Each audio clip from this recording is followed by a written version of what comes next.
Kozhikode താമരശ്ശേരിയിലെ school വിദ്യാർത്ഥി മുഹമ്മദ് ഷഹബാസിന്റെ കൊലപാതകത്തിൽ കുറ്റാരോപണം നേരിടുന്ന സഹവിദ്യാർത്ഥികൾക്ക് പഠനവിലക്ക് പാടില്ലെന്ന് നിർദ്ദേശിച്ച് ബാലാവകാശ കമ്മീഷൻ.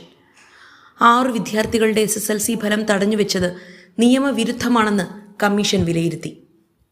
ഞായറാഴ്ചയ്ക്കകം ഫലം പ്രസിദ്ധീകരിച്ച് റിപ്പോർട്ട് നൽകണമെന്നാണ് ഉത്തരവിലുള്ളത്. വിദ്യാർത്ഥികൾക്ക് പരീക്ഷ എഴുതാൻ അനുമതി നൽകിയതിനെതിരെ കടുത്ത പ്രതിഷേധമുയർന്നിരുന്നു. ഫലം തടഞ്ഞുവെക്കാനും 3 വർഷത്തേക്ക് പരീക്ഷ എഴുതുന്നത് വിലക്കാനും കേരള പൊതുപരീക്ഷാ ബോർഡാണ് തീരുമാനിച്ചത്. ഇതനുസരിച്ച് പരീക്ഷാ കമ്മീഷണർ ഉത്തരവിറക്കുകയും ചെയ്തു. ഇതിനെതിരെയാണ് കുറ്റാരോപിതരായ വിദ്യാർത്ഥികളുടെ രക്ഷിതാക്കൾ കമ്മീഷനെ സമീപിച്ചത്. കമ്മീഷന്റെ നിഗമനപ്രകാരം വിദ്യാഭ്യാസം കുട്ടികളുടെ അവകാശമാണെന്നും വിദ്യാർത്ഥികളുടെ SSLC ഫലം തടഞ്ഞുവെക്കാനുള്ള തീരുമാനം അനുച്ഛേദം 21 അനുസരിച്ച് ജീവിക്കാനുള്ള അവകാശത്തിന്റെ ലംഘനമാണെന്നും കുട്ടികൾ ആരോപണ വിധേയർ മാത്രമാണ്, അതുകൊണ്ട് തന്നെ പരീക്ഷ എഴുതാൻ അനുമതി നൽകിയിട്ടുണ്ടെങ്കിൽ ഫലപ്രഖ്യാപനം തടയേണ്ടതില്ല, പ്രസിദ്ധീകരിക്കുന്നത് കൊണ്ട് നിയമ നടപടികൾക്ക് ഒരു കോട്ടവും സംഭവിക്കില്ല, അതിനാൽ ഫലം തടഞ്ഞു വെക്കുന്നതിനും കുട്ടികളെ ഡീബാർ ചെയ്യുന്നതിനും പരീക്ഷാ സമയത്ത് ക്രമക്കേട് നടക്കണം. അതുണ്ടായിട്ടില്ല.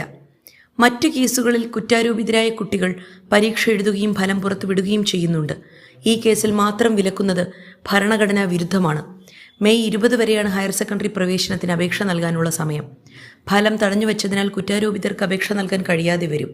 ഇനി നിങ്ങളാണ് പറയേണ്ടത്, കുറ്റക്കാരായ ഈ വിദ്യാർത്ഥികൾ തുടർ പഠനം നടത്തണമോ അതോ ജയിലിൽ തന്നെ തുടരണമോ? എന്തായാലും നഷ്ടമായത് ഒരു മനുഷ്യജീവനല്ലേ?